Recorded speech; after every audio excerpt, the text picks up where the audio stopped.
Thank you so much, Julie. Thank you so much, TLC. Let's do some refuge and bodhicitta together, if you feel comfortable, as well as the four immeasurable thoughts. And so thinking, may all sentient beings have happiness and the causes of happiness.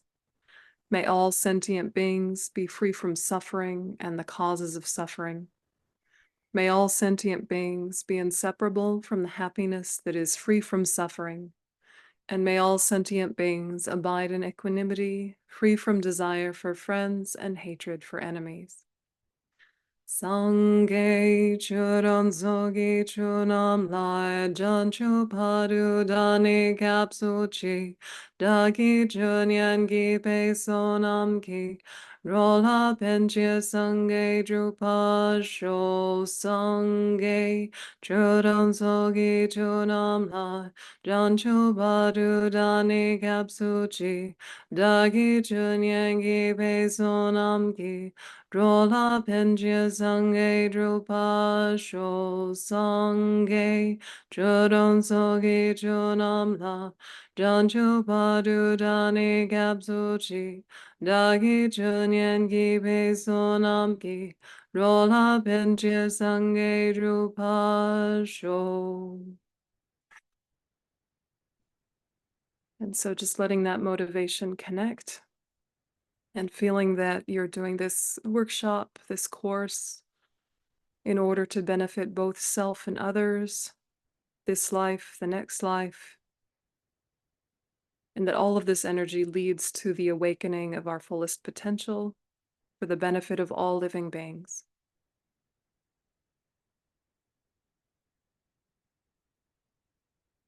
Okay.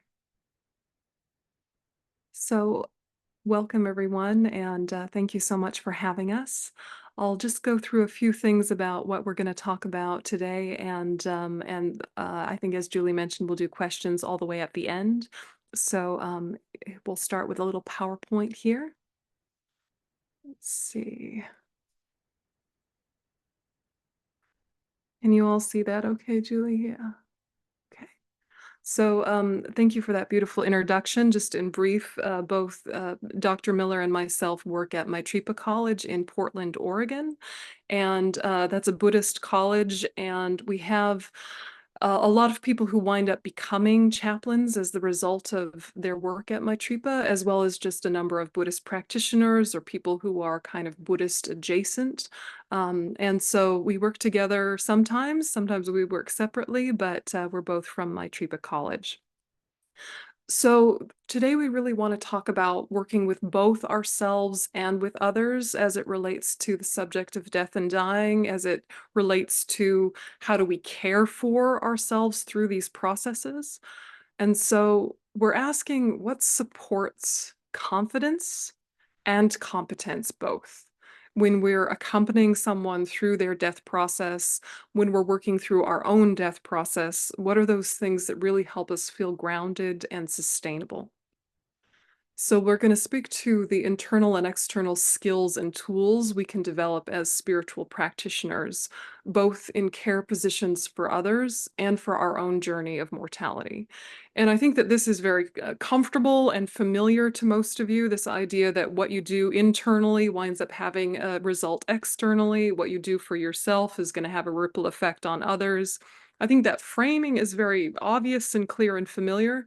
But I think it really helps to bring it forefront and realize that your internal world right now, the things that you say to yourself right now, the way that you are with yourself right now, has a direct impact on the atmosphere you create. And that is particularly relevant at the time of death because, as we know, people going through the dying process are very sensitive. Whether they're able to communicate that or not, they become very receptive to the energy we bring into a room.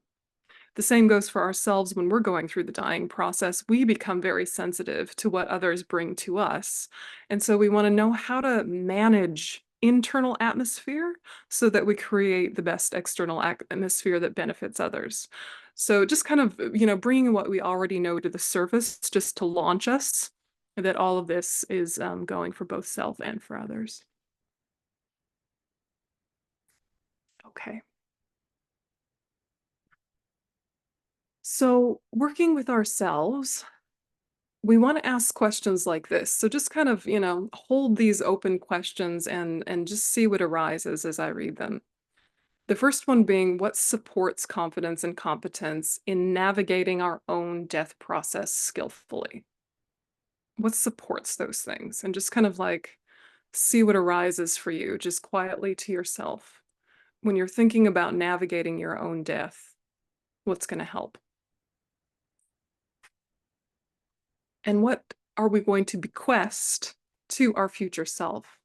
We might have some organization about what we'll do with our possessions. We might have some plan for the legacy we want to leave on this earth, but what are we actually giving to our future self in terms of those mental attitudes and habits that we're saying right now in this moment? What are we creating for our future self just in the next minute, in the next hour, as well as the next life? And what's the legacy we want to give those around us bearing witness to our process? So as we die, the people around us are, of course, impacted by that. The nurses, the doctors, not just friends and family, not just miscellaneous people who come in and out of the room. It's really something that affects everyone because death is so significant. So what do we want to offer those as we transition out? And what supports skillful responses and care for others going through the death process? So, what do we bring to the bedside of other people? Are we going to respond to their angst in a way that's skillful, or are we going to brush it aside? Are we going to respond to their joy and their inspiration in ways that uplift them, or will we be kind of overwhelmed and not know what to do? So we just want to kind of bring these questions alive within us and then start playing with them.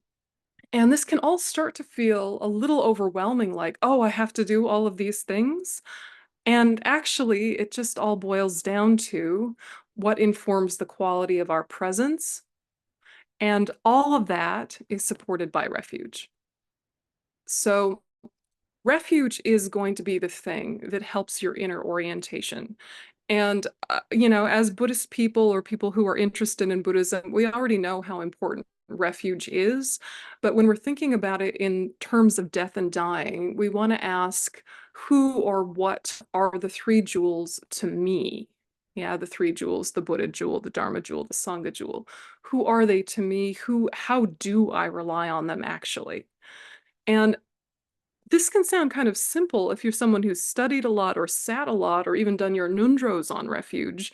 And yet sometimes right in the moment of truth, we're not really sure what is the way to access that feeling of I am supported even while I'm alone, or I am supported even when I'm in a leadership position, or I am supported even when I'm in a vulnerable position. How is it that we tap into refuge? And so, I think that the Buddhist tradition offers such useful insight into what is the issue. The issue is that our mind is untamed. This is so obvious to us. Our mind is untamed, and yet this very untamed mind can be the thing that tames itself. It's incredibly empowering. And so when we're taking refuge, what we're really taking refuge in is our own mental organization in a way, our own mental development. We're taking refuge in the taming of our mind. So of course we need the Buddha to teach, we need the gurus to teach, of course we need the Sangha, whether the community in general or the monks and nuns particularly, or the Arya Bodhisattvas, of course we need those, quote, doctors and nurses. But the medicine is the Dharma, and it's not the Dharma on your bookshelf. The Dharma on your bookshelf is your access point to be able to develop these internal strategies that can kick in the moment of truth. And and so when you're really sitting with, all right, I'm going through a big time, whether it's a happy time or a sad time, death is a big time. Tapping into refuge becomes really vital because you're going to need even more resources to stabilize.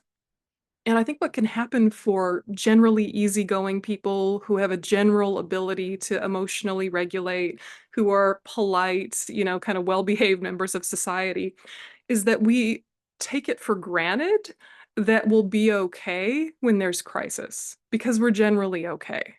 We're not like big ups and downs, chaos people. So we might take it for granted that we'll be able to tap into our refuge when someone is in distress, or that we'll tap into refuge when we're feeling distress arise. And that kind of does ourselves a disservice. In one way, we can count on the fact that we're a generally stable person. And on the other hand, could we be even deeper in our stability, more consistent in our stability, and bring that out of others? And I think that all of you who have maybe done work like this or just been with a friend or family member know that your degree of calm and stability has such a direct impact on the person that you're caring for.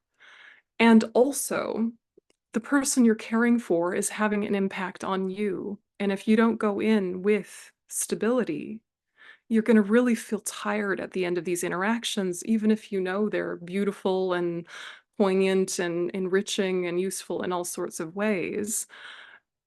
Getting yourself connected to refuge is going to be what prevents burnout. And when you have pushed too far and you're in burnout, refuge is going to be what helps recover from it. So really giving that seemingly simple, seemingly introductory concept in Buddhism a lot more airtime in your practice will serve you in the process of death and dying. And of course, those of you who have studied death and dying know that those last thoughts at the time of death are incredibly vital for what waters the seed for your next life. And some of the best thoughts to have are thoughts of refuge and, of course, bodhicitta. So just kind of thinking about inner orientations and thinking about connecting to refuge, that which protects the mind. My own inner development is what protects my mind. It protects it from panic. It protects it from egocentricity. It protects it from needing to be the savior of all. It protects me from all sorts of things, but only if I remember. And to remember when things are chaotic is a big ask.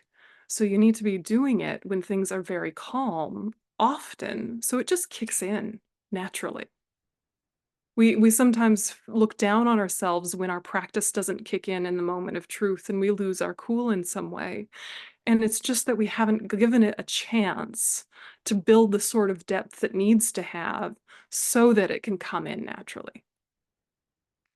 So just kind of sitting with some of those refuge thoughts and really feeling just really how essential it is to have it forefront in your mind in all aspects of life.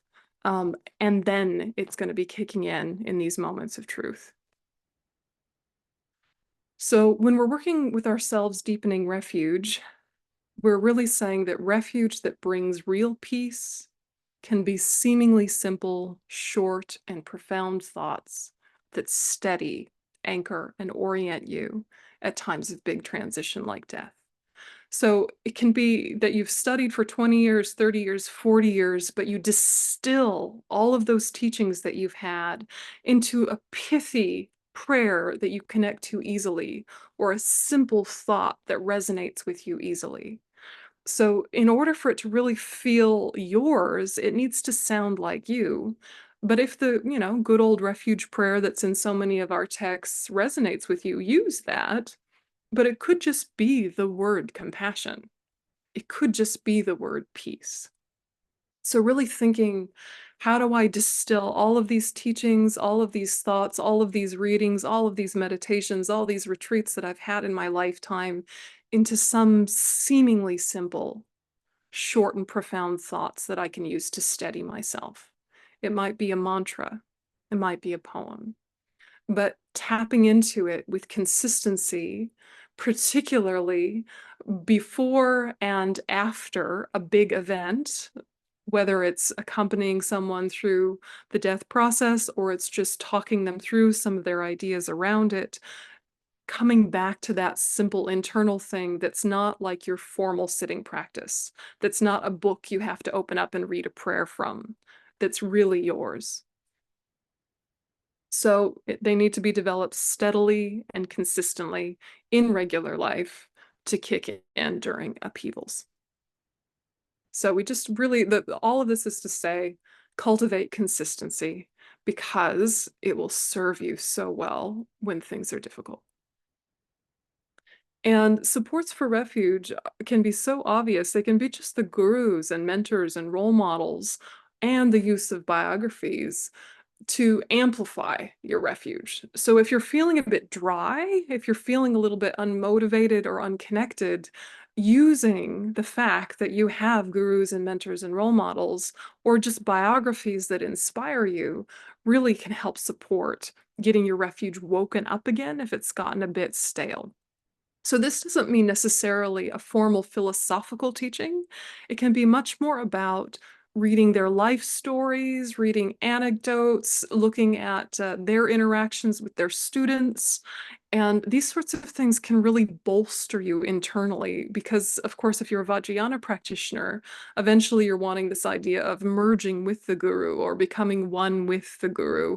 And so these qualities that inspire you, of course, are qualities you'll come to have and already do to some degree. So think reading about my practice personified can be a boost. Yeah, so what is your practice as a Buddhist practitioner? You might emphasize this or this or this or this, but thinking of a person who embodies that and just reading about them, it really can be such a help, especially if you're feeling a bit burnt out. And do I want to explore or deepen Guru Yoga in the Vajrayana sense? Because this can really help refuge get some oomph. And all of this is to say, just keep showing up to what engages you. Keep showing up to what engages you. Sometimes at Dharma centers, people stop coming to introductory courses, even if it's by one of their high lamas, because they already know that, right?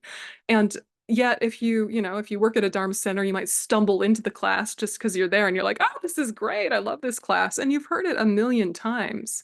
But the keep showing up gives a momentum. And hearing the thing that you've heard before from a Dharma perspective is essential. We're so trained to think once you've understood, you're done. In Buddhism, once you've understood, you can begin. Yeah. And then go back to it and back to it and back to it and back to it. And I mean, if you're listening to a very preliminary introductory public talk, say by His Holiness the Dalai Lama or one of your teachers live, and it's everything you already know, you could give the same talk verbatim. It still just gives you such joy to be in their presence, them saying those things, doesn't it? We know this feeling of just uplift, of being in the presence of our teachers, telling us the things that we already believe. And so when you're asking yourself, why am I getting dry? How do I manage burnout? How do I feel more connected to my community? Sometimes we overcomplicate it when it could be just as simple as show up to stuff. Just keep showing up to stuff. Show up to what engages you, come back to it again and again. Okay. So I'll just do one more small piece and then hand it over to Leigh, and then we'll switch gears to another topic, though related. Okay. So remembering the causes for refuge and ways to engage it more intentionally with refuge. We can do carrot or stick, right? We can nudge ourselves with positive inspirational things, or we can nudge ourselves with kind of, oh, right, death is coming. Our mind is not as organized as we would like it to be, eek. And just kind of remembering some of these basic things that, again, we know, but we need to remember. There are 5 facts one should reflect on often, whether one is a woman or a man, lay or ordained. Which 5? I am subject to aging. I have not gone beyond aging. This first fact that one should reflect on often. I am subject to illness. I have not gone beyond illness. I am subject to death. Have not gone beyond death. I will grow different, separate from all that is dear and appealing to me. I am the owner of actions, heir to actions, born of actions, related through actions, and have actions as my arbiter. Whatever I do, for good or evil, that I will fall heir. These are the 5 facts that one should reflect on often, whether one is a woman or a man, lay or ordained. So, if we're just kind of holding that, it can help break the spell that this doesn't apply to us. Also, if we're very, very aware that we are aging, that we are sick, that death is coming, thinking of this reminds us that we are not alone with this. We are not the only one going through this.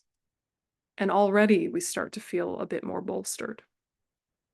So the question becomes, do I use the fact of my death as the fuel for spiritual practice it could be? Am I procrastinating my personal preparations for death? Do I need more meditation on the Four Noble Truths or the 3 Marks of Existence and others' teachings to stimulate and reinforce my renunciation or determination to be free from samsara? These are just kind of things to sit with, because if we haven't done work around our own death, that is going to limit how present we can be with other people. So using death the right way, using it for a meaningful life, and also using it to give that disillusionment for samsara that really we can need in our spiritual path. So just kind of sitting with that as some final ideas there. Thank you, Venerable. That was wonderful. I feel like we could just spend the rest of our time just contemplating, meditating, discussing what you just shared. But we have more slides for you. So we'll keep going. But please do put your questions, comments, thoughts for us in the questions to Julie, so we can have more of a dialogue here toward the end. I normally engage with folks in the classroom where there's more discussion, and I know what people are bringing into the room a little bit and what they're hoping to take out of the time together. So I don't know that about any of you. So I hope that some of what we share will be useful to you, but of course, please do let us know by the questions what it is we've missed that might be useful for us to reflect on together. I am going to stay for the next 10 or 15 minutes on the topic of working with ourselves that Venerable Yönten started with. My particular experience and perspective that I'll bring to this talk is hopefully to complement Venerable Yönten's wonderful experience as a chaplain, but also as a Dharma teacher. I am not a Dharma teacher, but I'm a professor, and I teach spiritual care and talk a lot about particularly healthcare chaplaincy and hospice chaplaincy. So I'm going to reflect more from that perspective.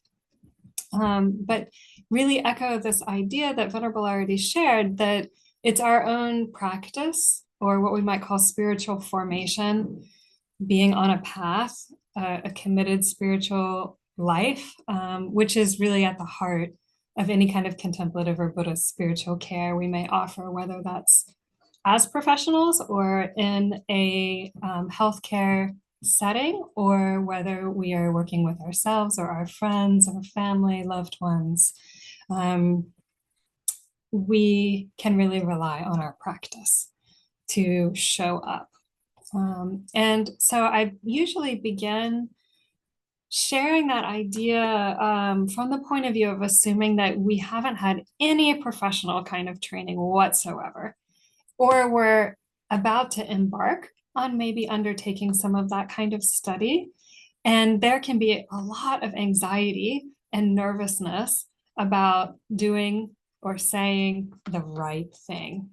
So I think it's helpful in the beginning to just dispel the myth that there is a right or wrong thing, and that somehow if we were only smarter, better practitioners, enlightened, whatever, that we would know what that right thing is to do. And so I think it's very useful to remind ourselves that we are already enough. We are already perfectly good enough. The thing that we really need to do is show up, both, as Yönten was saying, in our own lives and in our own practice, and also with other people who can benefit from our presence. And one person who expresses that really beautifully is Kristen DeLeo. This is a book that she published a few years ago. She teaches authentic presence for companioning people in the dying process in whatever role they're in. And she says, you are good enough. Your kind and caring presence is all you need. When people experience deep suffering, what helps them most of all, more than anything we can say or do, is how we are. What matters most is love, being a loving, caring presence for the dying person. To be present and listen is often all it takes. This does not mean it is easy, but the ability to be present with someone who is in emotional or spiritual pain is the most beautiful thing that we can give to one another as human beings. So I think we underestimate sometimes the power of our presence and our kind hearts, our good hearts, our compassionate presence, willing to just try to listen, try to respond as appropriately as we can, but really trusting that that our presence matters, because when we just look around in our ordinary life at our, maybe ourselves and the people we know or encounter, how often do people really get the opportunity to have someone really listen to them? For most people, this is extremely rare, actually. And the gift of empathy, the gift of allowing someone to be seen and heard, can be tremendously healing in that moment for people. And if you have gone through suffering yourself, all of us have, you might recall the people who were even just willing to sit next to you, even though they didn't say anything. They didn't seem to do anything, but their presence mattered, right? So this is the first thing I like to emphasize. Of course, if you are engaged in a number of different kinds of things that we might call Buddhist practices, which varies a lot from lineage to lineage and tradition to tradition, there may be more that we can add to this list of ways to be present and things that we can do.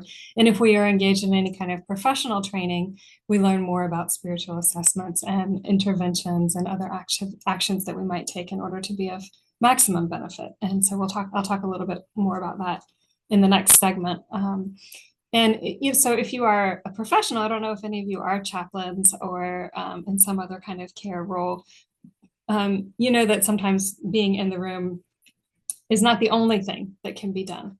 So I wanted to talk a little bit particularly about what your practice is already strengthening you for in the terms of spiritual care, which we don't always translate our practices into that framework, and I think it can be helpful. I'm gonna turn to some notes I have here. First of all, that kind of presence and being able to stay grounded and calm, as Venerable mentioned before, is very important, particularly in moments of crisis and chaos. So as Venerable was saying, if we've practiced accessing our kind of inner stability, then we can more directly, link to it and bring it up in our body, in our mind, in our posture, in our breath. And as many people have said, the presence of one calm person in a chaotic situation can make a huge difference. You've probably all experienced this already, but I know that I had heard this, but was still surprised when I experienced it in a hospital setting, that it was really true. And later, some nurses and family members would say, I don't know what you were doing in there, but whatever you were doing, it really helped. So it's palpable, even when we ourselves don't know if it will be or not. that often we can trust that it is. So, there's many Buddhist practices. The first maybe to recall is the truth of suffering, the first noble truth. How does this help us to be a better spiritual caregiver? Well, often family and friends are avoiding talking about the suffering that's present in the room. And for the patient who's sick or dying or has a terminal diagnosis or is facing some kind of crisis or huge transition and change or some kind of grief or loss in their life, the thing that is foremost in their mind is how to cope with the suffering that they're experiencing in their minds, in their bodies, in their relationships. And so to be able to just have a matter of fact sort of way of acknowledging this basic truth is such a relief to people. Then they can open up and talk about what they're going through with someone who's not going to be afraid of it. And is one of the things that our Buddhist training really does is help us go towards suffering when everything in our society and everything that we've been acculturated to and socialized into teaches us that we should go away from suffering. But we can go towards it with a kind of confidence that it's not going to obliterate us. This is just a fact of inevitable part of being born in samsara. And the question is then, what do we do about it? So we don't get paralyzed by that. And that brings a lot of fearlessness into the room that otherwise people don't have. Compassion and loving kindness, or karuna or metta, brings warmth of that kind of presence and connection, which builds rapport and trust and the safety to be vulnerable. Mindfulness, or we might talk about it in our different traditions as concentration or bringing our awareness back, helps us sustain our attention on our chosen object of concentration when we're on the cushion and when we're in relationship with someone in a spiritual care context. This helps us to stay present and also to have a kind of toggling back and forth between awareness of ourselves, awareness of what is happening interpersonally, and awareness or attuning to what be arising in the other person. And if we're in a chaotic environment or a hospital or healthcare context of some sort, we also may be tracking what are the protocols that should be following right now, and what's happening with the family members who are out in the waiting room right now, and what about the other people who are here in this room also right now. So being able to move between different objects of awareness and keep them all in mind is actually a skill that we've already trained in, which is super useful in these kind of environments. Of course, equanimity, one of the 4 immeasurables, helps us to remain non-preferential about other people's faiths, their decision-making, to have unbiased views of different people's views and attitudes. It doesn't mean that we detach from caring, but we're not going to be knocked off our center when things are unfolding in a way that may or may not be what we would choose. We can still show up for them when we've kind of trained in equanimity. Emptiness and interdependence are teachings that we study, and in the context of spiritual care, when we can remember that there's a codependent arising of reality between ourselves and the other person. One person doesn't become the helper, the savior, the fixer, and the other person the broken, weak, dependent person. There's more of a peer kind of relationship where we're both curious. We're both leaning into what to do about this suffering together. And that can really dissolve a lot of barriers that we subtly put up between ourselves and others. Also, emptiness can give us a kind of confidence that no matter what is happening with this person in front of us, it's not going to be forever. So the most heart-wrenching situations, we can have the confidence. They feel like this is maybe never going to end. They can't get outside of the present tragedy, but we know that by nature, they will not be in that place forever. And any small imprint of anything positive can ripen in the future. And eventually, of course, they have Buddha nature. And so they will eventually overcome all of this suffering that they're experiencing. So we don't need to tell people that, but it can give us a kind of internal confidence when we've trained ourselves in this kind of worldview. I think those are a few to mention. Of course, impermanence, karma, and rebirth are huge in the death and dying realm. I'm sure you've all heard about them, talked about them, thought about them many times before. But of course, it's always worth mentioning them. So those are some ways that our practices maybe translate into being skillfully and efficaciously, beneficially present with people in your care. And I just wanted to also mention to you that there is actually some data that supports that Buddhist chaplains find their Dharma study and practice and their professional lives are closely related. And the ability to be of benefit to others makes their professional lives rewarding.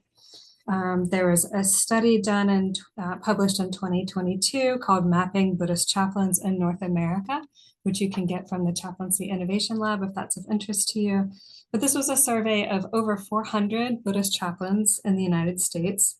And it found that some interesting things, including that their primary source of satisfaction with their work was helping others and the ability to be present with others during suffering and distress. When asked what aspect of their training best prepared them to do this work of helping and presence, the most common answer they gave was Buddhist meditation practices and techniques. So these are people who have been through a 3 or 4 year graduate school training. They've been through a year or more of clinical training and supervision in a healthcare environment. But the most benefit, the thing that helped them the most in their actual work after all of that training was their Dharma practice. So I think that's heartening for us to remember, whether we are intending to pursue, graduate level professionalization or study of specialized care for the dying, for the sick, or not. The kernel of what will help the most is our practice. So that's the strengthening from the internal side, really building our own inner resources, our inner resilience through our practice. That is really the heart of Buddhist chaplaincy, from my perspective, at least. So, okay, that's what I wanted to share in this segment. And now, Venerable Yönten and I thought we might just engage each other in a little bit of dialogue about what we've shared so far.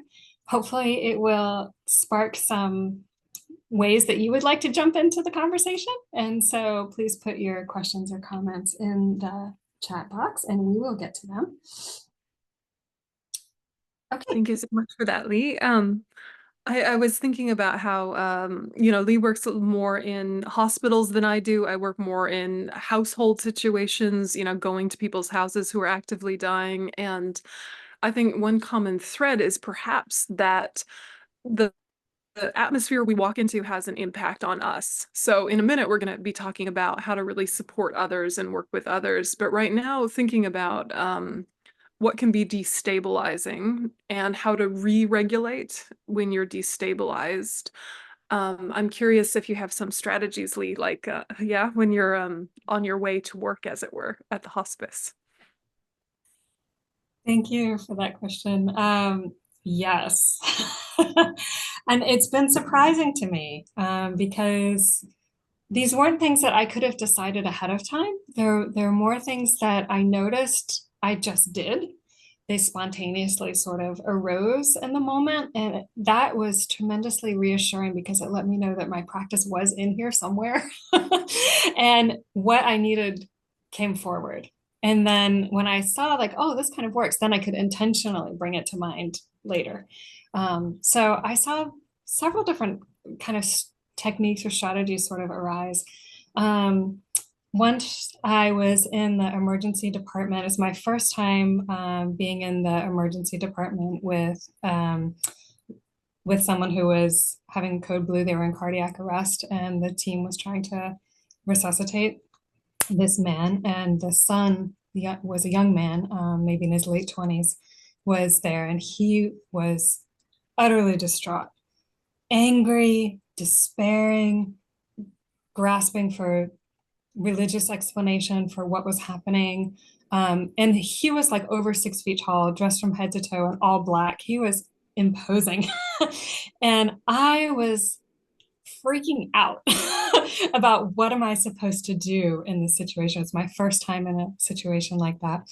And I was trying to find some sort of checklist, right? And I also was like, how am I going to be able to help this man, this young man who's desperate? And when I realized that my focus was on what am I going to do and will it be right, completely blocked me from being able to do anything and being able to connect to him at all.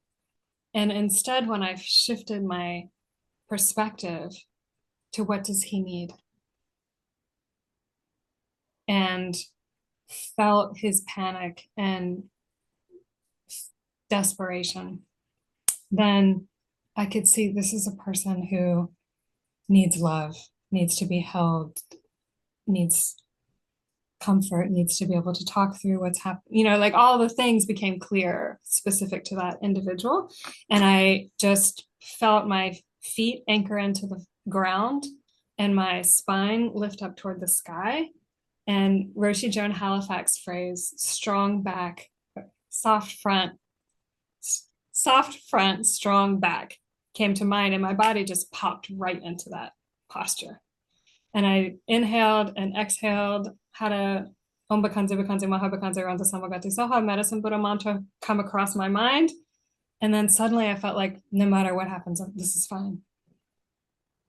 This person doesn't feel like the situation is fine, but we will be okay. It just gave so much grounding and internal capacity to just feel like I'm here for whatever's going to happen. And many other times, like in every context I go to, there's a moment of sort of setting intention to at least not harm, to be of benefit if I can, to not give up on anyone. And it was worth seeing people who in the hospital who were suffering from substance abuse and disorders, really seeing that it seemed like everyone around them had given up on them, that this phrase, I'm not going to give up on them. And then I was like, oh, that's basically my bodhicitta vows, bodhisattva vows, like all sentient beings, including this one. So it just became a quick mnemonic, like, I'm not going to give up on anyone. And when it was a tough person, I'd be like, but I need some help with that. Like, I'm here and I could use some backup. So this is, I think, what Yönten you were speaking to about refuge. For me, it was often thinking of the four enlightening activities of Buddhas in the context of Guru Yoga. So I could imagine His Holiness and just say like, okay, pacify, increase, magnetize, wrath, whatever of those is going to be needed in this environment, please give me the capacity to be able to do it. And I could just flash through that really quickly and walk in the door. So, I mean, I can't tell you that any of those things would work for anyone else, but those were the things that arose for me in the context of doing this work. And that just came from the practices I was already doing, as one of my Yönten said. But once I noticed something worked, then I definitely became intentional about putting it in the toolkit and bringing it up ritually, something or another. Well, even your hand gestures, I think, were explaining kind of what to do. There's like, what do I do? What do I do? It goes in. Yeah. What do they need? It goes out. And that spaciousness allows creativity, doesn't it? And it allows that kind of lean into and that, curiosity and not hyper planned, and it's so counterintuitive because in the moment you can feel really like I need to have structures and I need to have plans and I have a checklist and the hospital might have even given you a checklist. But it's sort of like you have your plan, you let go of your plan, and that how to get into the spaciousness that is alert, not the spaciousness that's disassociated. Well, I had a question for you. When you were describing relying on refuge, maybe even thinking of your lamas, and having a real your practice really front and center to ground you. I wondered if you could say something about how you toggle maybe back and forth between that internal orientation of your refuge and your attention being fully on the people in front of you and reading the room. And, is it like you think of refuge as your motivation on the way in and then put it down, or is it all the way throughout? How does that look for you in your care encounters? It's almost like a volume knob. Yeah, like, on an old stereo, like you really before entering, I really the volume is way up. The volume of my refuge is way up, and I really, even if it's just a few minutes in the car before I go into someone's house, or as I'm kind of going up the footpath, or if I'm, knocking, I'm really holding very clear, specific words and practices that I know I can rely on. And then as soon as the door opens, I try and let go of all of those thoughts. But I'm holding the vibe. And having mala beads very much helps ground me if somewhere mid-session I can feel something about someone's grief or someone's fear is so overpowering that it might destabilize me. If I have something like mala beads, I'm not thinking all of the things I thought coming in, but I Mm. have a touchstone and it might just be Om Mani Padme Hum. It's like hitting refresh on the browser. It makes everything start working again better. And so it's like you have your very, maybe very conceptual, very whatever elaborate coming in practice, but then as soon as I'm with them, I have to let go of all of that and just listen with the biggest ears. I almost imagine my ears getting bigger and really imagine that I'm really being held by my practice as I listen with the biggest ears possible. It's kind of a weird graphic, but I'm a kind of visual person. And what I'm listening for is signs of their wisdom, and I'm listening for signs of their health, and I'm listening for what their refuge is. And so when my refuge is really up, it pings against theirs and I can hear theirs better and offer it back to them. So if I'm really, really listening and it's someone who has no religious tradition whatsoever, I can hear that whenever they talk about their garden, their eyes light up. Then I can speak to that and really build on that for them and talk to them about interdependence or about caring for others or about whatever it is that uplifts their mind, but it's in their language, it's in their genre, and it's in alignment with what they can actually work with. But if I come in too much with my religiousness, it'll just suffocate everything. So yeah, it's a volume knob and then big ears. Great. Maybe that's a good segue into working with others. Sure, sure. So yes, now taking that, like when we are stable, it has a benefit on others. Then what if others are not cooperating? What if they fiercely remain unstable despite our stability? Or what if we could do even more for them if there's someone who's already a practitioner? So going into that section, let's see. All right, so supporting those actively dying, also supporting those around them who are also in care roles or just around, grieving family members and whatnot.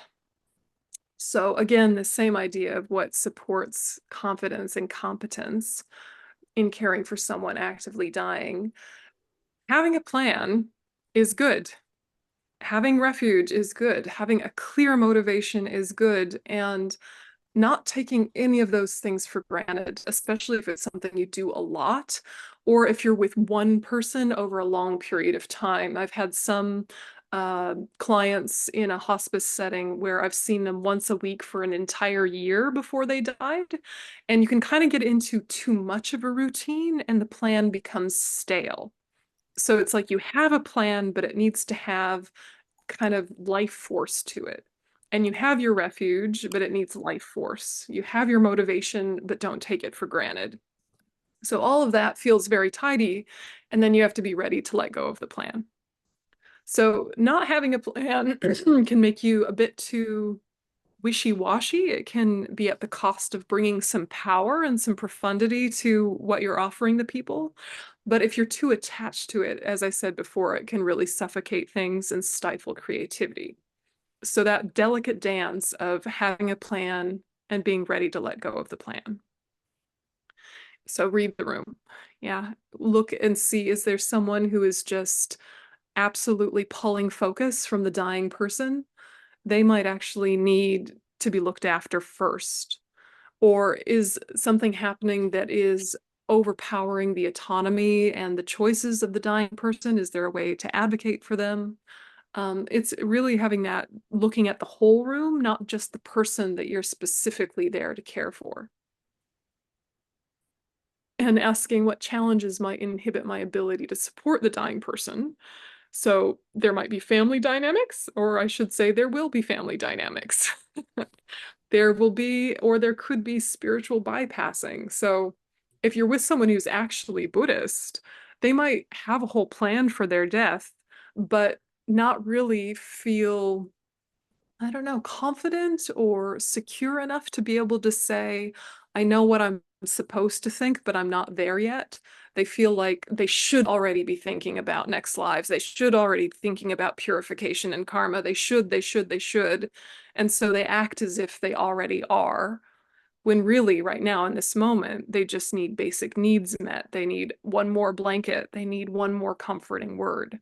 So spiritual bypassing can be a real thing, especially that of the people around them as well. They can be in denial. They can be Pollyanna, who all sorts of stuff.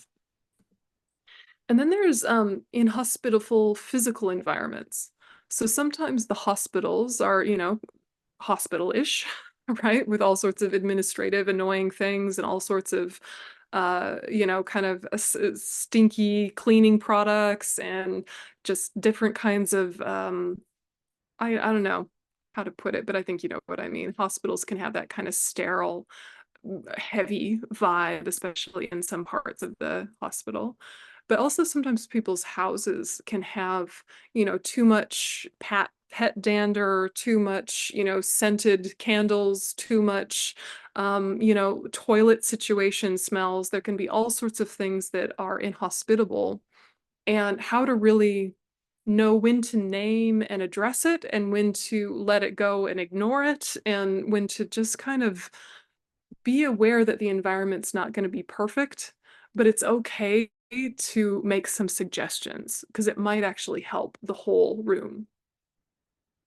So when you're in a situation where the environment is inhospitable, having some sense of it's okay to say, do you mind if we crack a window?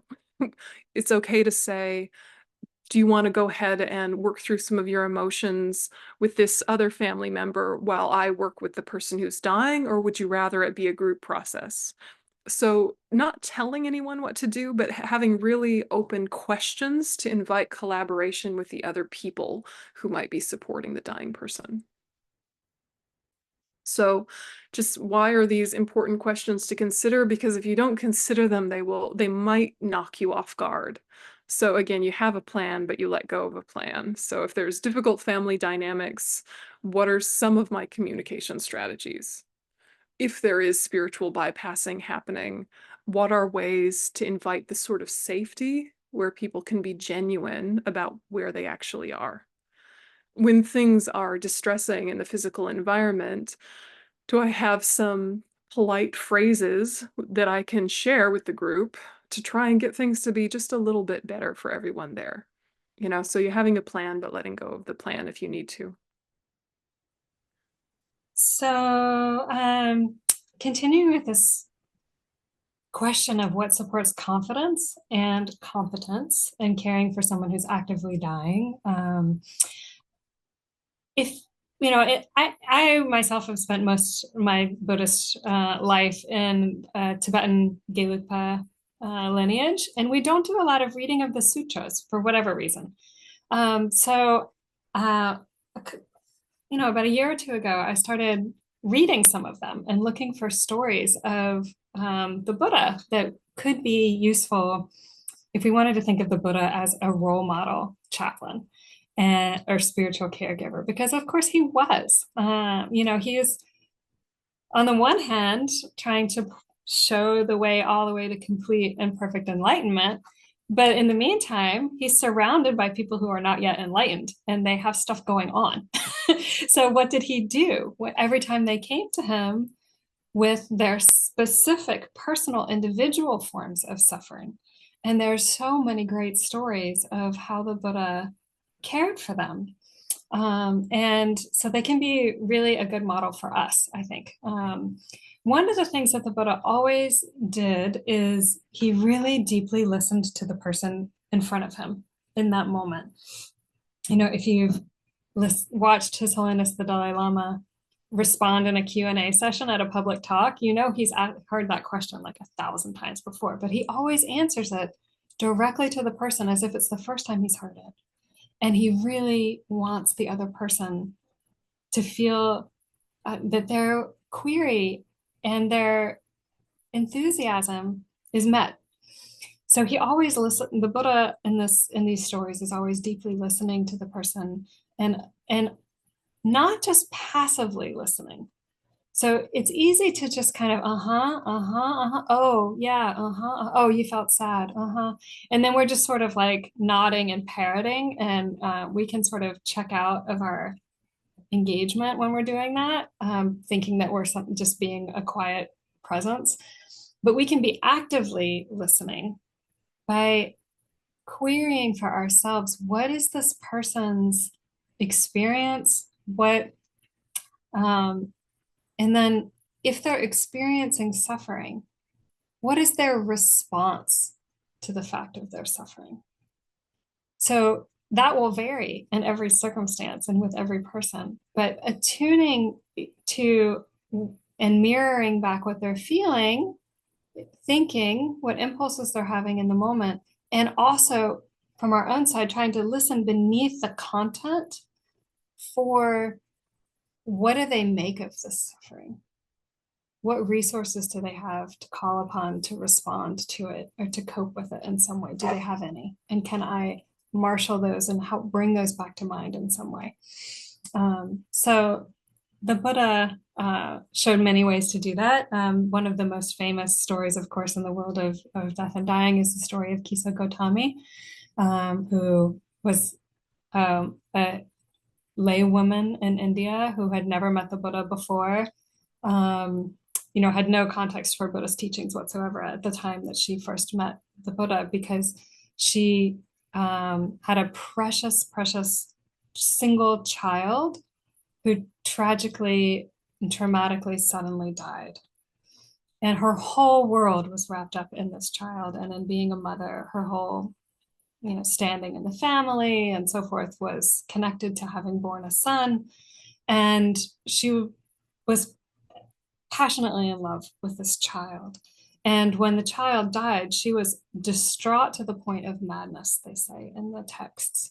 And she's carrying the child's corpse through the village, begging for someone to give medicine for the child. And finally, a kind person says, you might go ask the sage over there in the forest with his monks. Maybe he has the medicine for you. And she goes to the Buddha and she presents the child and says, can you give me medicine for my sick child? And the Buddha instantly can see, as everyone else can see, that the child's already deceased. But the mother can't see that. So his response to her is, yes, I can. And all I need to make this medicine is but one mustard seed, like the cheapest, most prevalent spice around, right? And she says, go to the village and ask for a mustard seed and bring it back to me. And she's ready to take off running, right? But he says, but it has to come from a home that has never known death. If you can find me one mustard seed from a home that has never known death, then I can bring the medicine for your son. And she thinks this is an easy task and sets off, but she knocks on house after door after door after door. And every door she knocks on, they say, sure, you can have a mustard seed. Oh, but yes, my spouse died last year. Oh, but yes, Auntie died in this house last week. Oh, sorry. No, that we have had death in this household before, many times. And eventually, by the time she makes it through the entire village, she comes to see that she is now part of the community of the bereaved. She herself is seen and recognized by all the people who have lost beloved ones and recognizes that her child has died and she is like them now. And um, they are alike.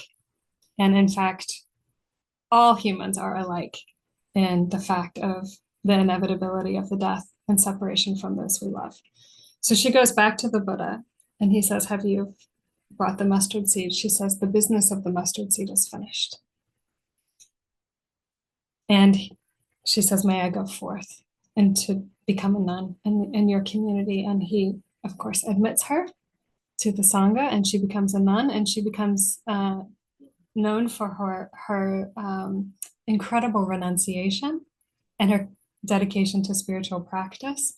And she becomes one of the elders who becomes a teacher in that community and becomes an arhat. And her story is recorded in the Therigatha, the verses of the elder nuns. So this is one story in which the Buddha is ministering to a non-Buddhist through his own wisdom, that he doesn't preach to her. He gives her a task of mourning. He commissions her to an act that she can do with her body and do with all of her emotion to channel it and focus it. And then her mind develops the insight that she needs in that moment. And when she has reached some insight from her own side, from her own inner wisdom about impermanence, he affirms that spiritual growth, and he sees in her spiritual potential to have this kind of post-traumatic growth, this spiritual growth, and he sets her on the path to develop that potential further, which she does. So many of the stories of the Buddha's spiritual caregiving are like this, where someone comes to him. It doesn't matter if they're like Kisa Gotami was, a very, very poor woman, or the king. There's stories of King Pasenadi who comes to him totally distraught over the death of his beloved grandmother, who says, but I know you've taught about impermanence, but it never felt so real as it does now. And he says, yeah, it is like that, isn't it? And he affirms the king's insight and realization of the fact of impermanence. And then he takes it a step further to say, just as your grandmother lived a good life, you don't have to worry about what's going to happen to her after death. Her karma will surely bring her to a higher rebirth. Just like that, you can honor her legacy. You can honor all of the teachings and all of the things that she showed you in this life by also being a good person yourself, by ruling justly and compassionately, by doing good deeds.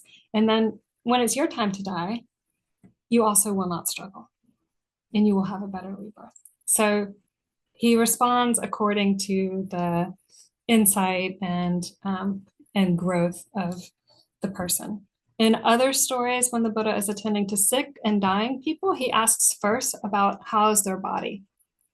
What are their symptoms? How does it feel? And he teaches all the other monks to visit each other and to take care of each other when they are sick and when they're dying, by first inquiring about their body and how are their symptoms today? Is it more manageable than yesterday or not? And then he listens for how the person's mind is making sense or responding to those physical sensations. And here there are stories of advanced practitioners who are quite easily able to separate the two. We can say, oh, my body feels like it's being torn apart by 1,000 people, but mentally, spiritually, I'm just fine. And it's kind of incredible to see that. And then the Buddha is like, great, you're well on your way. And when you die, just remember the following things and you'll be onto your next rebirth where you'll realize enlightenment, something like that, right? And then there are other people for whom their physical suffering is so intense, or so humiliating or so difficult for the loss of dignity that they're experiencing, needing to be dependent upon others, that he helps them see what it means to care and to be in compassionate relationship. So this is the response that uplifts the mind, talks about the qualities of a good caretaker and the qualities of a good patient. So it's a two-way street. And the end point is always hopefully that it's something beneficial for the mind, to uplift the mind, particularly in the context of death and dying, as Venerable mentioned earlier, to die in a state of mind that is uplifted, that has a sense of recalling the Dharma, has a sense of gratitude for this life, has let go of anything that cannot be repaired or forgiven or healed, and is not clinging and attached to pleasures and relationships and things, but can let go of all of the good and the bad, will have an easier time to move on. So we see all of these things taught in the early stories. So recalling and consolidating whatever Dharma insight is present, whatever spiritual resources the person has, and possibly, if it's appropriate, helping them to, if they're looking for the next step, helping them find what that would be. I want to talk a little bit here, this last bullet point, listening for how the patient responds to the fact of suffering. We can, is it maybe a Buddhist language to talk about it, but in the language of more interfaith or secular spiritual care, we would talk about it in the language of spiritual assessment. There are many models for how to do spiritual assessment, many models for how to understand the causes of spiritual pain. But the main idea is to kind of be listening underneath and give an appropriate response. So a couple of examples of this that I'll just share before we have some dialogue. So often being with people is the intervention. That's what we've already stressed a few times already. Other times, the hospitalized, the ill, the dying, grieving persons, people in spiritual distress are actually seeking meaning making. Chaplains can offer theological questions and reflections and reframing that connects a person to their sense of purpose and values. Where do they find the sacred in life? Where do they find what helps align their decision making with their deepest values, with their faith, with their beliefs? And sometimes we have to remind people of that or reorient them to that, because they may be identifying with a part of their theology or Dharma training where they're only hearing through the lens of what they did wrong, or they must be bad, otherwise this wouldn't be happening, right? We probably know Buddhists or us ourselves, we thought, I must need to confess, I must need to purify, otherwise this wouldn't be happening. And we forget all about the other side of the teachings, which is all about joy and compassion and all the immeasurable, boundless, excellent qualities. And so we need to be brought back to that side of things. And this is the case with all kinds of folks. So sometimes helping to sort where is their practice, where is their faith, where is their cosmology or worldview in relation to what they're experiencing. And can we help to bridge those two things in a way that is life affirming, that strengthens and sparks the life force inside of them, that can, no matter what's happening with the body, their spirit, their mind can have some kind of resilience or some moment of healing where they touch a distinction between their suffering and their wholeness of their being.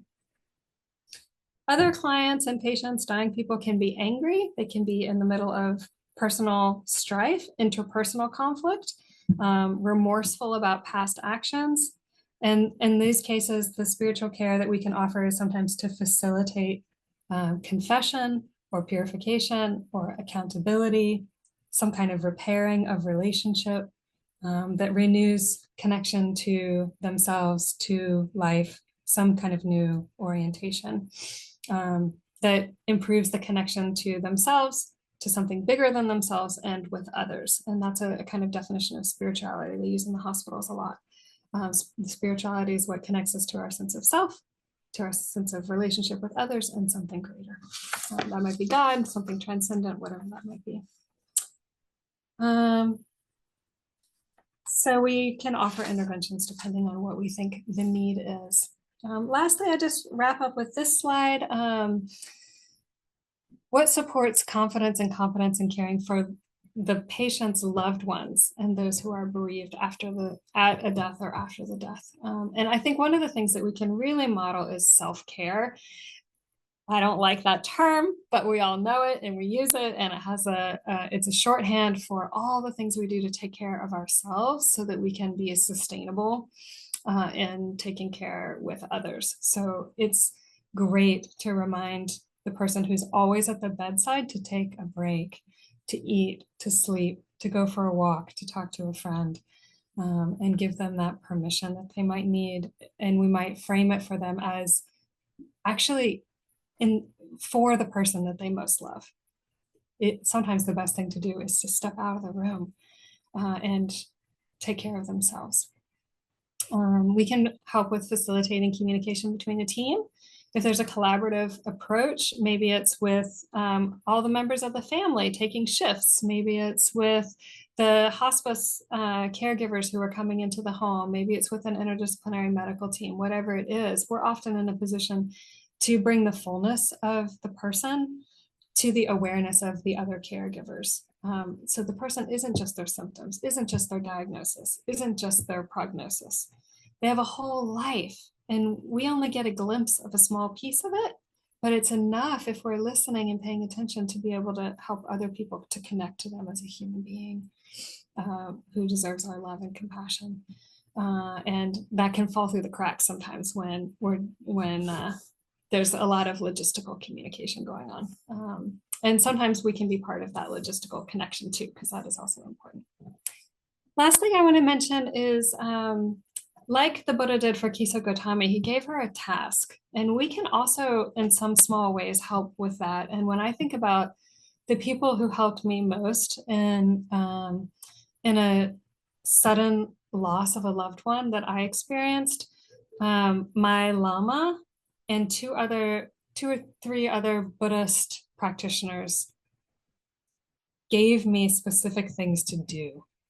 I don't know if they tried to, but they did, and it was so helpful. Sometimes we think, oh, I'm not a Lama, I can't conduct a ritual, or I don't know what a person needs, I can't tell them what to do. And that can really block us from maybe offering the next most obvious thing that someone could do. That could be a way to really channel and focus in a purposeful and beneficial way all of that energy and emotion that people are experiencing. I learned a nifty phrase in my clinical training that Catholics particularly have a concept of training religious authorities for the priesthood, for the pulpit, and for the pastoral care. And I think it's kind of unique that those of us who have studied with Tibetan Lamas, like they can kind of do all of those things somehow seamlessly together. But that's not typical, I think, in the world of religious leadership or chaplaincy. So sometimes we need to put on those other hats. We can really focus on the pastoral element, showing up empathetically, compassionately, bravely, fearlessly, to be side by side and accompanying people. But sometimes what's needed is someone to take on the priestly role, which is to say, to call everyone to gather around the bed, put their hands on the body of the person they love, and say a prayer. Just voicing back to people what they've already shared with you is in their hearts about this loved one. It can be so powerful, and it can create such a relief in the room. People don't know what to do, and they're looking to someone who can give them an idea or give them a structure, give them a container.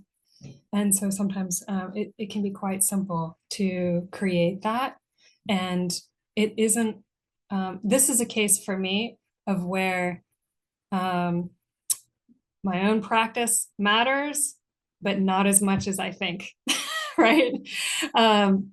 You know, I've conducted prayers and rituals for non-Buddhists that, maybe they would have gotten more out of if it had been a priest or a pastor in their lineage, in their tradition, or an imam or a rabbi, but that person wasn't available, and I was. And it still worked.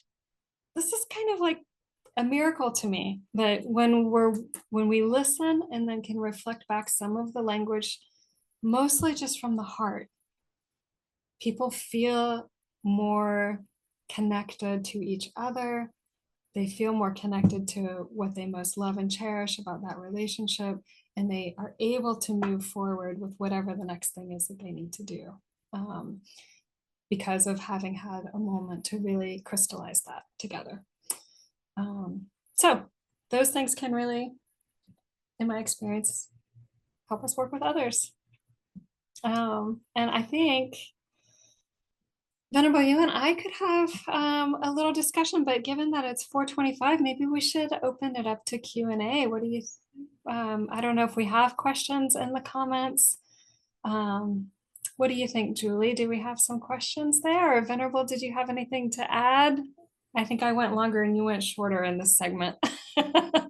No, no, you had all the good stuff. That was all the goods. That was all the goods. Thank you so much for that. And I think that all of the things that Leigh was speaking to are also ways to prevent and manage burnout. Because if you are in this atmosphere of engaging people, it actually helps remind you you're not carrying this all by yourself.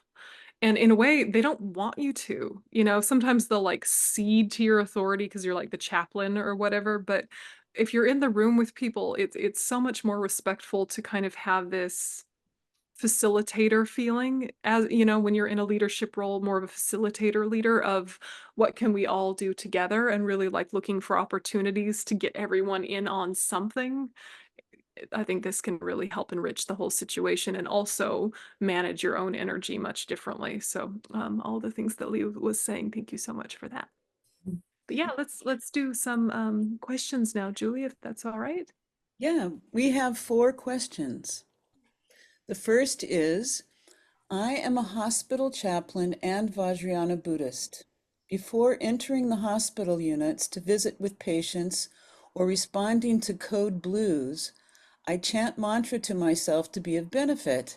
Yet, at the end of the day, I am exhausted. I have attributed it to the fact that I am very empathetic, but now I'm wondering what I am doing wrong and why I am so tired at the end of the day. Yeah, that's relatable. Relatable. Do you want to speak to that one firstly? Or I can? Yeah, or yeah, yeah. We both can. That's it's common, it's normal, it's natural. Don't beat yourself up and say that you're doing something wrong. Start there. The other piece is to really remember that the bandwidth of our mindfulness only has a certain duration. So as long as you're able to have bodhicitta mindfulness, you probably won't get tired. You have endless energy when you're in the slipstream of your own bodhicitta, even if it's just aspirational awakening bodhicitta, not even like a full realization. When you're in that space, you have energy. But to carry your bodhicitta takes a certain amount of mindfulness. And our meditation practice, such as it is, we often don't have sustained concentration that can go for hours and hours. So to ask ourselves to carry bodhicitta the whole day, a whole work day, or even, back-to-back sessions is too big an ask for yourself. So it's something about where are the little pockets in the day where I can recalibrate, because I need to assume that my bodhicitta will run out of gas and my mindfulness will run out of gas. And as soon as it runs out of gas, it might go to neutral, but more likely it'll go to some very quiet, polite, productive version of self-cherishing, which is I am tired, I need snacks, why do I always have to? Why do people always? What is wrong with people? There can be those little niggly things, or like, why does the hospital this? Or why am the only one who that? And just these quiet things actually really tire us out. And they are often correct observations. The observation isn't incorrect. Somebody was rude, that could be done more efficiently. But because they're driven by the self-cherishing attitude that is got that excessive self-focus and is fed by self-grasping, it's non-virtuous and it wears you down. So if you can kind of know, I've got a solid 30 minutes in me and then I need a break, or I have a solid hour in me and then I need a break, even if it's just to go to the bathroom and do Vajrasattva on the toilet, which is ridiculous, but is actually a real practice, and just kind of feel any mistakes, any confusions, any hiccups in motivation cleansed, purified, gone, flush the toilet, wash your hands slowly in a polyvagal way. You know how the kids love the polyvagal, also semantic stuff, but you know, there's something to bilateral stimulation. Pretty much every spiritual tradition has something that has bilateral stimulation, whether it's visualization or whatever. But if you take something like going to the bathroom and washing your hands slowly with your two hands, really feeling the two of them go back and forth, it's surprisingly soothing in a very short period of time. You know, it's just one idea. You use your own idea, but then, you know, then you're sort of getting back to it and you need some sort of like refresh of the bodhicitta and a snack and, you know, a whatever. But, you know, you're doing your human needs from a place of, I need to fuel this body to benefit others, not I am so exhausted and burnt out. I just need something and I'm going to grab whatever junk food just to like get me going. You know, when the different choices you make when you're burnt out, as opposed to I can feel myself getting tired and I'm going to do a skillful recalibration. You like go to the food court, order some good veggies. You pushed it to burned out. Now you just go to the vending machine, you know, and then it becomes back to back things that make you tired. So it's somehow planning your tiredness as opposed to overestimating the duration of your bodhicitta. You know, plan your tired pockets and how you'll help yourself. And then, you know, in your daily life, it's shine, you know, calm abiding, single pointed meditation. It doesn't get as much, I guess, airtime as so many other practices, especially in the Vajrayana, but it is one of the things that will really help you have a longer focus. And then you bring your bodhicitta to it, and then you're powered by bodhicitta for longer and you stay in that energized slipstream. So if you can just give a tiny bit more time to shine in your sitting practice, it will serve you with no pressure, you know, with nothing like that. But those are some thoughts. Those are some Those are thoughts. awesome. I mean, Leigh, what about your yeah, I would just add, when I heard in the question something about being too empathetic, it reminded me of Joan Halifax's writing on edge states. She has a great book called Standing at the Edge, where she and some other people researched this notion that there could be such a thing as compassion fatigue. And she says this is a total misnomer. It's an erroneous term, but we hear it used all the time.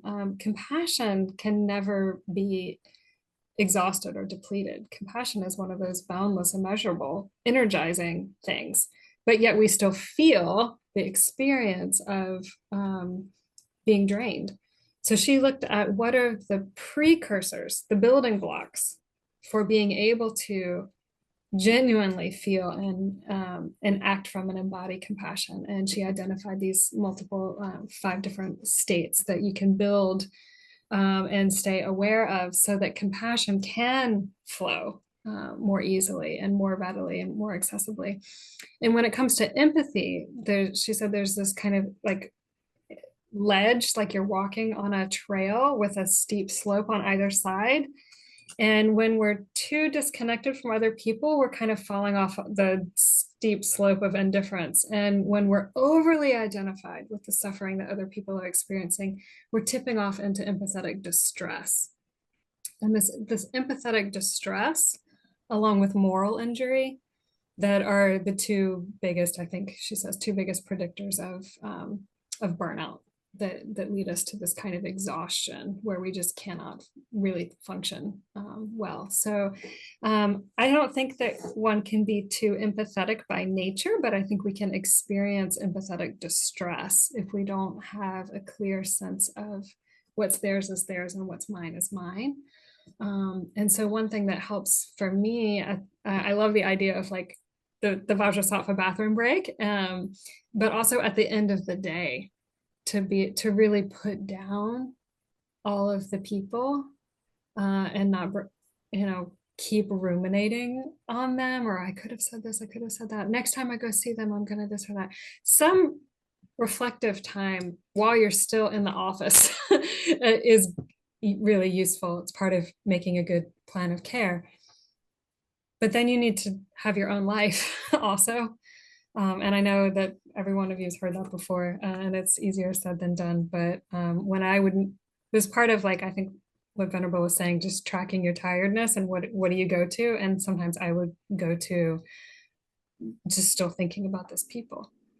And so talking about them with somebody else, or just having a few moments of feeling like, okay, Buddhas and Bodhisattvas, I've done all I can, handing off the baton to you now. They're please take care of them, and then feeling like, okay, now there really isn't anything else I can do. So somehow to like let them go kind of helped me. Maybe doing some Vajrasattva mantras on the car on the way home or something to kind of close that out. So those are my two thoughts: avoiding empathetic distress and letting go.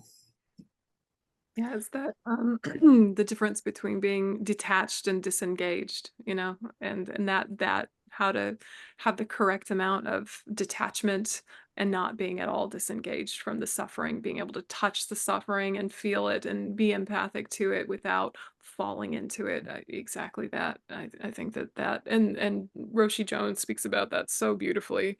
And it's been so useful, I think, in a lot of us in the caring professions, just to kind of look at what is compassion and what is empathic distress, because they are not the same, but they can sound the same in our internal narrative and what we say to ourselves about people who are suffering. And so even just kind of workshopping that for yourself of when is it a genuine compassion is when you are seeing suffering and the potential for freedom. When it's empathic distress, you're just seeing the suffering, which is useful information in order to care for them, but it will drain you if you're only bearing witness to suffering without holding the potential for freedom there. If we think of the simplest definition of compassion as being the wish for others to be free from suffering, there's that freedom piece, liberation is possible piece, really can help. When you're bearing witness, you're like, they are not their suffering, they have the potential for freedom, and also they are suffering and I feel it with them, but not fall into it with them. Yes, exactly. Somehow those. Yes, Yeah. the difference between falling into the dark hole and being ready to shine a light out of it when they're ready for that is I think pretty important. Also remembering that we are in a human body, but I just wanted to tag on that thought. So we do have to care for it. I can't count the number of times I or somebody else I know have gone to Yang Rinpoche to ask for advice. Like, what am I doing wrong in my practice because XYZ? And he said he's thought about it quietly for a few moments and then said, have you gone swimming? Have you done some yoga? How about a soak in a hot tub? Do you like hot tubs? Maybe don't eat so much before sleep, Are you sleeping? So, very practical. We can't just expect our practice to power everything about what it is to be an embodied being. It's not fair. It doesn't really work that way, I don't think. I'll go on to another question. Thank you. You mentioned emotional and spiritual pain. What about physical pain? Is there a different quality of presence? I mean, I don't know about you, Leigh, but for me, it's not a different quality of presence, but it's a different quality of what I might be speaking to. And like Leigh's earlier slide about take care of the body first, if they're in so much physical pain that they can't hear you, that needs to be addressed first. And sometimes people's emotional pain elevates their physical pain. We know that just from our own life. If you're grumpy, you may also have a headache, like they're not totally unrelated, so it's something about being able to hold the whole person and really notice where is there a window to bring out their refuge. So if they're having a lot of physical distress, I will ask them about it. Or if they seem to be tense, I might ask them questions like, is that IV poking you in a weird way? Do you need to adjust your arm at all? Or, even just things that might not wind up being relevant, but are just showing that I see you having a body that hurts. I see you having a body that hurts, and just kind of a few just, oh, I see that. Oh, that must be uncomfortable. Just naming it so that they don't feel the elephant in the room of, here I am with my falling apart body and now I'm very embarrassed. And so the quality of my presence, I don't think changes physically or emotional distress that I'm bearing witness to, but definitely trying to calibrate what's pulling focus for them right now. Is their body or their mind giving them the most trouble right now, and deal with the most coarse thing first. Yeah, Leigh, what do you think? I don't have too much to add other than I've been part of healthcare teams, so I've always been able to inquire if they're in pain or if they're physically uncomfortable, and then say, I'll let the RN know, or something like that, and just refer it to the interdisciplinary team that maybe there needs to be some adjustment to the pain management, medically speaking. Of course, that doesn't address if the it's being exacerbated by emotional needs or some kind of spiritual pain, as Venerable mentioned. So I've definitely seen that to be the case as well, where once I kind of acknowledge that, and the person is continuing to just be in a kind of rut around and around with a litany of complaints about, well, they never do this, they never do that, they say they're going to bring me the medicine but they don't, and I'm so in pain and they don't care, and it's on and on and on, and you can't seem to shake them out of that, then dropping the resistance to the pain that that person is feeling and that I'm feeling, and just being, oh, pain, then something changes. I don't know, it's very subtle, but like the interpersonal, like we resist. And I mean, I remember like giving birth to children, and um, if you can fight against that next contraction, it's even worse, right? So how can we find the just, oh, the wave is coming and it's going, and not fighting against it. And when I'm tense because someone else is tense and I can relax, then there's some kind of maybe mirror neuron thing that they can relax. And then the emotional and spiritual dimension of what is actually, what is also a pain for them can come forward. And then you can see the body just kind of loosens, it like gets stiller, like rests more into the bed. So I've witnessed that on a few occasions, but I think from a Buddhist point of view, like there are a lot of other people who've written more about how to be with pain, like in the MBSR community, those practitioners and scholars from the Insight Dialogue and Insight Meditation Society folks. So if you were looking for some references for that, I think that's where I would turn for how to use mindfulness to work with pain. A lot of people have written about it. I just don't know that material very well myself. Yeah, and in Tonglen, right, it never goes out of style. Yeah. If you're good, if you have some proficiency with Tonglen, even just the simplest version, even while you're talking to them, really can help overcome your own resistance to bearing witness to their suffering, or your own tension around needing to fix it. And if the karma is there and the mirror neurons and all the millions of conditions are there, it might actually act to relieve something. Even though we cannot take someone else's karma, we can be a very powerful condition for them, which might wind up alleviating a great deal. So Tonglen is huge. And I guess the other piece is also to not assume that their pain is as distressing as it would be for you in the same position. It's good to check and see if that might be the case, but like I'm right now, I'm in Australia looking after my teacher who's in his late 80s and who had a stroke.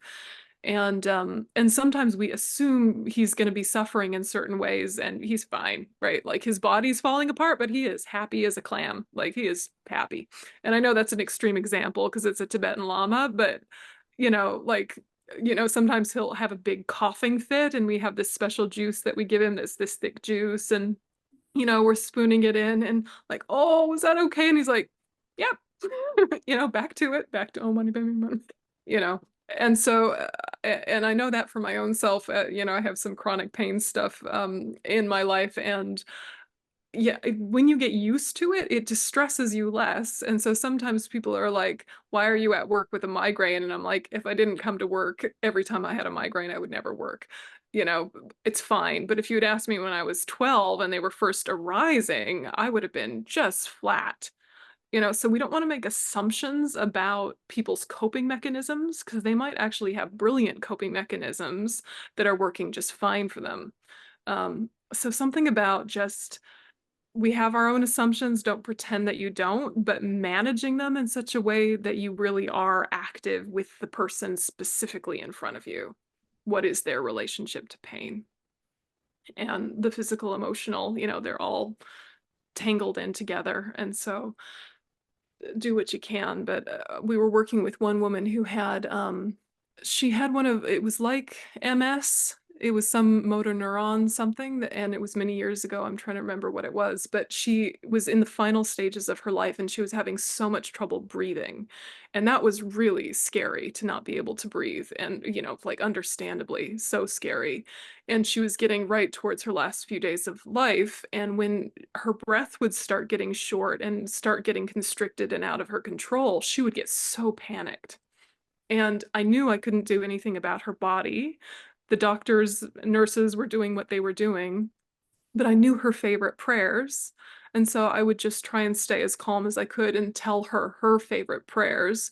And she would, of course, settle. And then, of course, her breathing would get better because she wasn't so anxious. And her very final moment, I was so lucky to be there with her. I was doing her favorite prayers with her, and it was right after one of those spells of her being unable to breathe.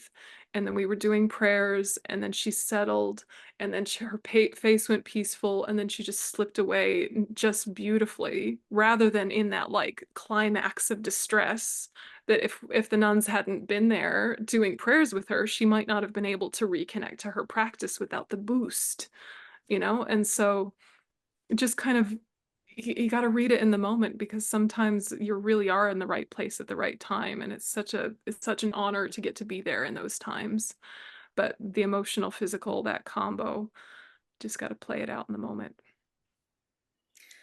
Thank you so much. We have two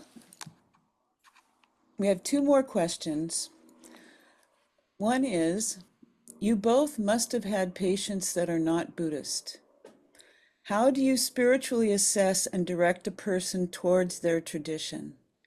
How about people without a spiritual path who are angry, shut down, etc.? And I just want to say, though you have sort of already addressed this, most of us, when we're helping someone die, are going to be with family members and friends who may not be Buddhist. So this is a really important question. So thank you. Yeah. I would say probably most of the people we see are not Buddhist. Would you agree, Leigh? Yeah. Oh, absolutely. I can count the number of Buddhists that I've seen. Yeah. Yeah, I mean, as we said before, having a peaceful mind being the most important component. And so really asking ourselves, what are the conditions that bring about peace for them? If you cannot wait to have the hard conversation, because if you wait too long, their cognitive abilities might not be able to process, or they might not be able to speak. And so there's something about very respectful bravery to ask kind of hard questions like, is there anyone you need to forgive? Is there anyone you need to ask forgiveness from? Just, and even just say, is it okay if we talk directly and frankly about some big end of life questions? Do you feel up for it today, or do you want to give it a day? Are there ways I can facilitate peace for you? It might be that they record a voice memo that gets sent to a relative. It might be that they do a prayer practice because the person's no longer in their life, et cetera, et cetera. There's a million things you could do. You're creative people, you'll figure something out. But the real thing is to that boldness that is also really respectful to ask kind of hard questions that are not normal everyday conversation questions. Ask them what they want. Ask them in times of trouble, what has been your spiritual refuge? You might not even use those words. You might say, what has given you peace? Or if it's someone you know, you might say, I know whenever you listen to the Moody Blues, you bliss out and are so happy, Dad, you know? So do you want me to play that for you? You know, because I was thinking about when my grandfather died that he loves me and he knows I'm Buddhist, so I did medicine Buddha puja for him. Yeah. But then my mother played like Dean Martin and Frank Sinatra, and she had like a whole playlist of his favorites and like big band stuff. And then my dad found some Masonic prayers because he had been a Mason. And so my dad was reading Masonic prayers, and we were just rotating until he died, and it was like a party in his hospital room, and it was lovely, and you could tell he was like very amused. He couldn't speak at that point, but it was like, and now Dad, and now Mom, oh, here comes the nun, you know. And it was this beautiful thing of just, here is what we want to do to bring you some peace, and we're all here for you with whatever tools we have. And you know, the last thing was that my mother said to him, well, look after your cat, Dad. And then he died. So that was his, like, he was worried about the cat, maybe, or it was just timing. But it's something about really, you know them, think deeply about what you know of them. If it's people you don't know, if it's strangers you've been asked to help, just being brave to ask the question. At the same time, knowing that for us who are Buddhist, for us who are in death and dying conversations, we are very used to certain topics that other people might not be used to. And so don't go in guns blazing, like, what are your deepest fears? You know, like, don't go, you know, be respectful. And I know you would anyway, but there's something about remembering conversations that come easily to us might not come out easily to others. So having a kind of a delicateness with your boldness and your bravery and asking, what do they need? All right. And we could finish with this final question. Are there Buddhist chaplains available for lay support? If so, how can I access this support? That's a great question. I wish that there was like a master list across the United States so that Buddhists and everywhere could know who to call. I would say that you can call Maitripa, and if myself or Venerable or one of our students in training is available, we might be able to go see somebody or have a conversation. But in terms of something that's like more formally organized, I don't know of anything. But there is a group of Buddhist spiritual care educators that is forming, and that might be a project that we could take on. And informally, we sort of, you know, we're based all around the country, so sometimes we pass each other requests. You know, anybody from this lineage or a community in that tradition that could go see this person who's in the hospital or something like that. So it's mostly, unfortunately, still quite informal. I think that's what the question was about. Yeah, and most Dharma centers, if you contact the Dharma center in your area directly and say, do you have someone that works in this area? They might have their senior student or their Lama or one of their teachers who's kind of that person in that center. So I think, you know, even just kind of being proactive and asking the Dharma centers in your area who is the one that does this kind of work, and just so you know, and have those names ready. Yeah. TLC also has a great deal of resources on our website, but again, there is no listing of this particular group of people. And we've also been trying to reach chaplains just to make that networking connection. But I do hear it's on the way, so that's great news. That's great.